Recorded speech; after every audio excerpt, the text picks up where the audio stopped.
Well, hello there, friends. Welcome to my comfy, cozy reading corner. I hope that you enjoyed some of my favorite books by Patricia Polacco. I have two more for you today, or for this week. The last week of school, can you believe it?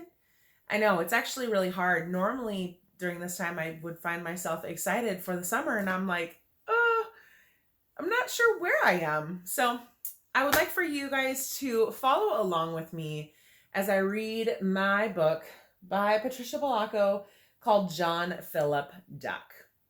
Hope you enjoy.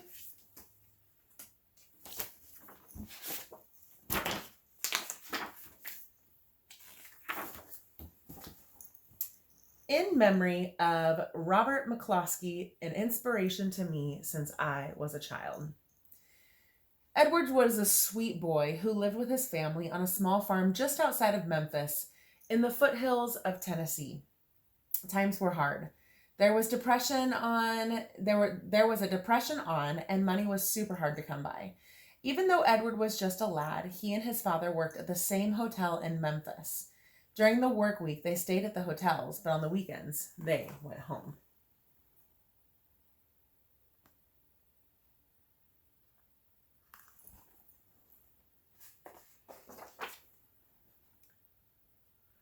Edward, he loved the weekends.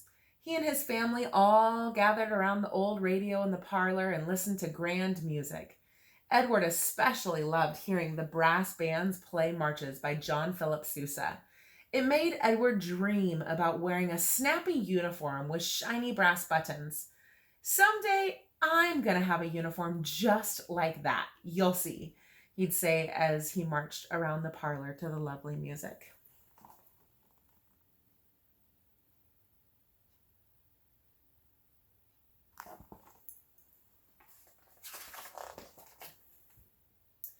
Edward was a dreamer, all right.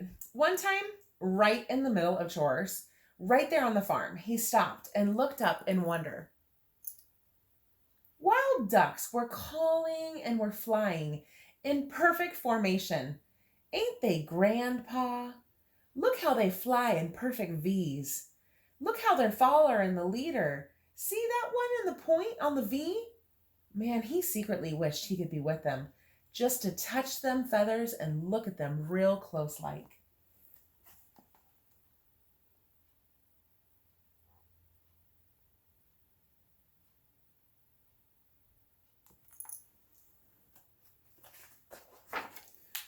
One weekend, while Edward was doing his chores, he heard a tiny little sound coming from some bulrushes on the edge of the pond.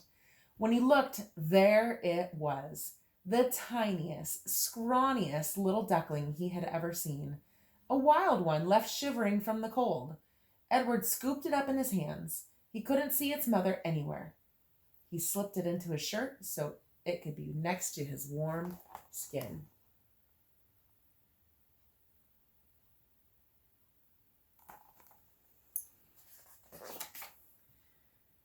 The night at dinner, Edward got the duckling to eat right out of his hand. Usually, when they're this little, they don't survive, Edward's ma said. If I can make this little critter well, can I keep him, Ma? Edward pleaded. This little creature will take constant care. And what will he do while you're gone all week at the hotel? Pa said. Edward thought for a moment. Well, why can't we take him with us, Pa? To the hotel? His father scowled. Please, Pa. I'll keep him in a box in the pantry right next to the cook stove so he'll keep warm. And Big Joe will let me. I know he will. Edward begged. Oh, Big Joe is only the cook. I'm worried about Mr. Shute, Pa said. Mr. Shute was the hotel manager. But then his Pa and Ma, well, they looked at each other and they could see just how much Edward wanted this duck. Well, I guess we can give it a try, but you have to keep him hidden or both of us could lose our jobs.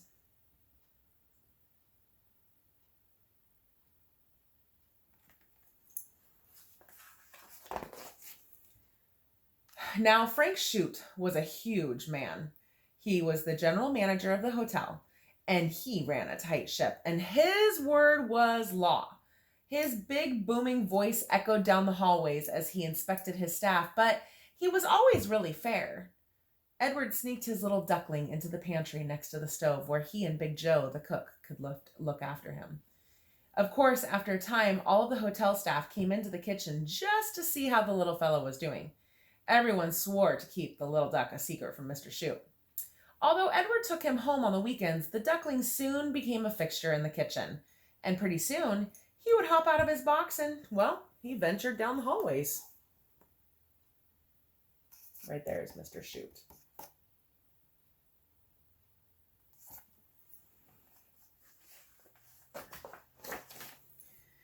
One day, the little duck waddled right into the lobby. Mr. Shute almost saw him, but Edward grabbed up the little fellow and snuck him into his shirt. "You there, my boy," Mr. Shute bellowed. "Mr. Templeton in 203 wants his shoes shined. Now you run on up and put a shine in 'em like a mirror." About then the duckling gave a very loud quack.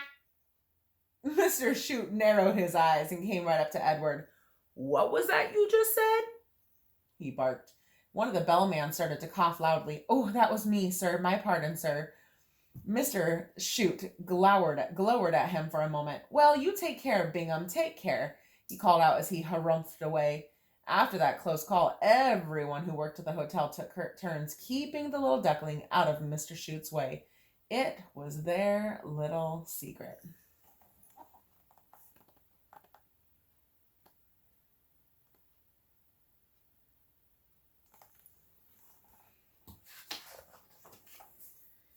Whenever Edward was busy, they would all help hide the duck. Chef Vouliard hid him inside an entree lid. The manicurist carried him on her cart.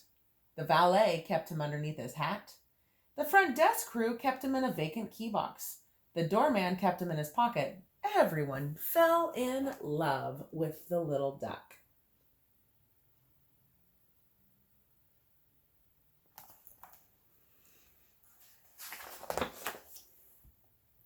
One night, after Mr. Shute had left for the day, Edward put John Philip Sousa March on the phonograph. A phonograph is like a record player, but it's even older than a record player. If you don't know what a record player is, make sure you check in with your mom and dad, because they will be able to tell you. I hope.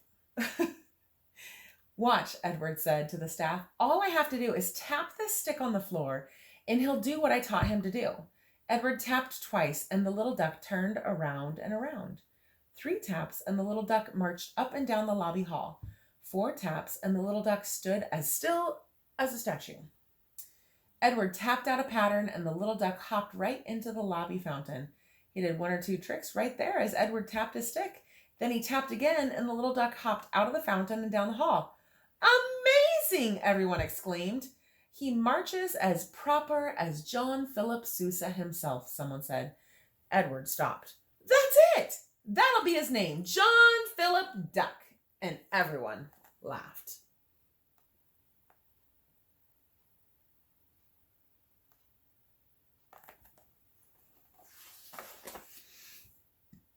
One day, not long after, some of Mr. Shute's hunting buddies were staying at the hotel. They were in town to duck hunt at the crack of dawn the next morning. As a joke, they put all of their live duck decoys into the lobby fountain pool. Edward watched them swimming there, and his heart ached at the thought of what they would be used for. "Come on, boys," Mr. Shute's voice boomed. "Let's get to the kitchen and pack some provisions for your hunt tomorrow." Edward's heart stopped. John Philip Duck was in the kitchen. Big Joe must have heard Mr. Shute because Edward saw him slip John Philip into the fountain with the other ducks. "He'll never find him there," Big Joe whispered as he passed Edward.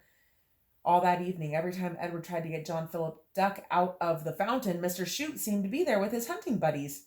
And then, to Edward's horror, the men started pulling the ducks from the fountain and putting them in cages to take for the early morning hunt. Edward felt his heart skip a beat as he watched the hunters stuff John Philip into a cage. Edward had to do something.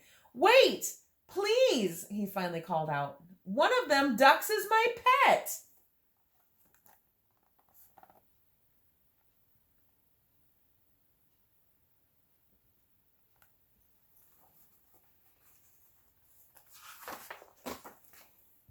Mr. Shoot and his friends stopped and turned. Mr. Shoot, he does a good job at this, glowered at Edward. Well, boy, what is he doing here in my hotel and in my fountain? He bellered. Edward almost started to cry. He told the red-faced manager the whole story of how John Philip came to be at the hotel. And then Mr. Shoot's eyes softened.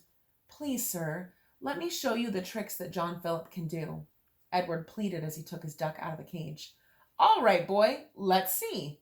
Mr. Shoot barked as he and his friends took seats, ready to watch.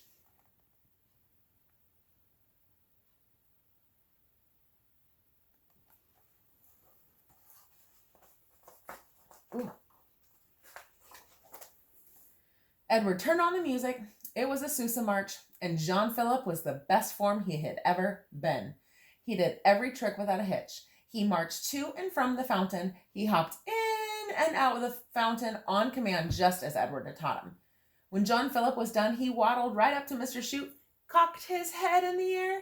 Well, I never did see, said Mr. Shoot almost in a whisper. One of the hotel guests had seen it all and commented to Mr. Shoot, what an unusual touch.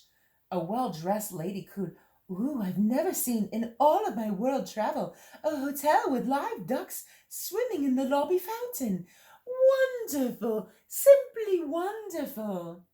All of the guests enjoyed John Philip, sir, one of the bellman exclaimed. Oh, sir, Edward said, wouldn't it be something if we could have ducks swimming in the fountain all the time? And everyone cheered their approval.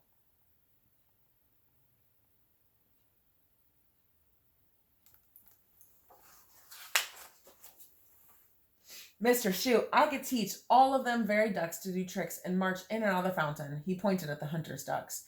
People from everywhere would come to see them. I just know they would, Edward blurted out. Mr. Shoot, he thought for a very long moment. He conferred with his hunting pals. Tell you what, boy, we're going to give you all these ducks here to train up. I'm giving you 1 month to train them all, to march into the lobby, get in the fountain, and stay there all day, and then march out again. And can John Philip stay here too, except for when I take him home, that is, Edward asked hopefully. Well, I guess he can, Mr. Shoot said as he marched away. But you have 1 month, he bellowed as he disappeared around the corner. Told you he likes to bellow a lot. Bellow, like bellowing, like yelling at someone. It's kind of an odd word to describe it. Trust me. Mr. Shoot let Edward build a duck house on top of the roof of the hotel. And every day, Edward trained the ducks to march to the tapping of his stick. He got them to march from the roof, down the hall, and even into the elevator. Down 12 floors it went, and when the doors opened, the ducks marched into the lobby. At first, they all scattered, but John Philip helped Edward round them all up.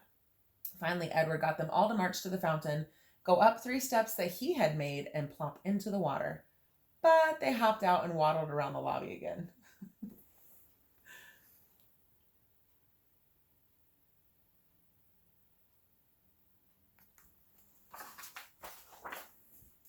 Edward worked and worked with him for days.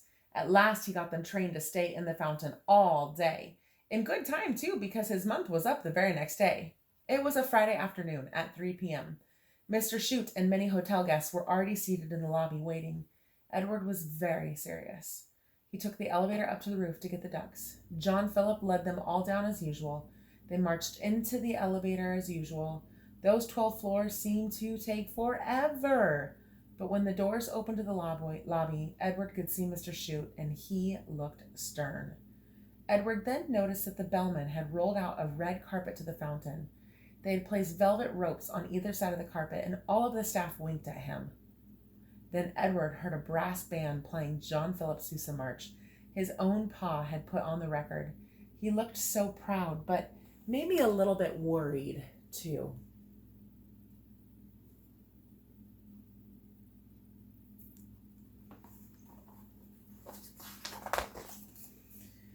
Edward tapped his stick, and all the ducks marched perfectly down the red carpet. People oohed and awed as they passed by. With a few taps of his stick, the ducks hopped into the fountain one by one. The carpet was rolled up, the velvet ropes and stairs removed. The ducks swam and swam as people crowded around them just to see. Well, this, by Dippy, is the best show I ever did see, Mr. Chute chuckled. Edward beamed. But the test ain't over yet, Mr. Chute said. These ducks have to stay in this fountain all day. Edward knew that would be the biggest test. All that day, he stayed out of sight and watched to see if any of his trainees tried to get out of the fountain. None of them did. They swam there all day.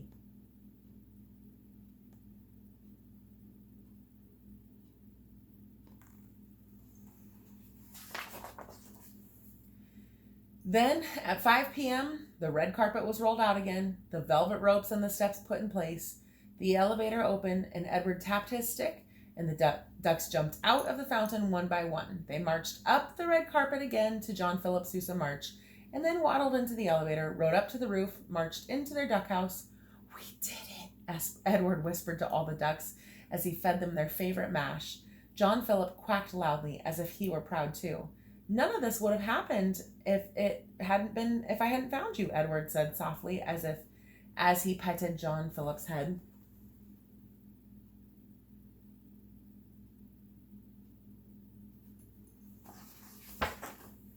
Edward took the elevators downstairs again, and when the doors opened, Mr. Chute was waiting for him.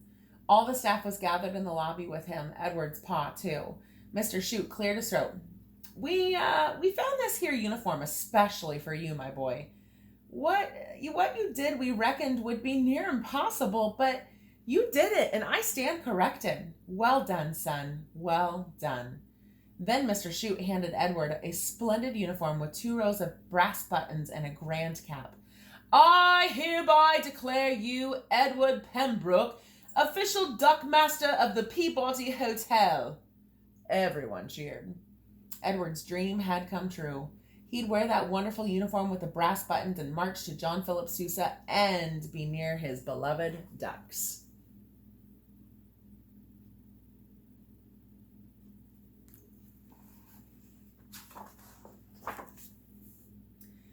Over the years, Edward Pembroke trained many a duck to march to the fountain in the lobby of the Peabody Hotel in Memphis. He personally trained every one of them. They served as Pembroke ducks for 3 months or so, and then they were returned to the wild, all except for John Philip, who stayed for all of his duck life with Edward. Edward Pembroke served as duckmaster of the Peabody Hotel for over 50 years. The hotel even named a room after him. When he retired, he moved to his dear little farm just outside of Memphis. There he had his very own pond with John Philip's descendants. But he searched the skies every day, hoping that the wild ducks might land and stay with him too.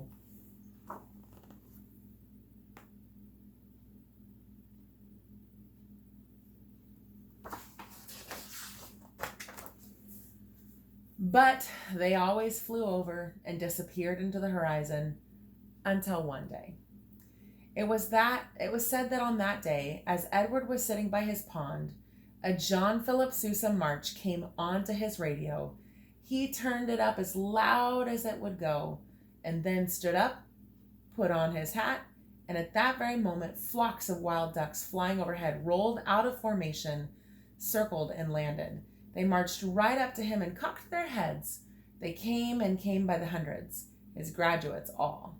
And for the rest of his days, they say, whenever those ducks passed by, they never failed to stop over and march again with their beloved duckmaster.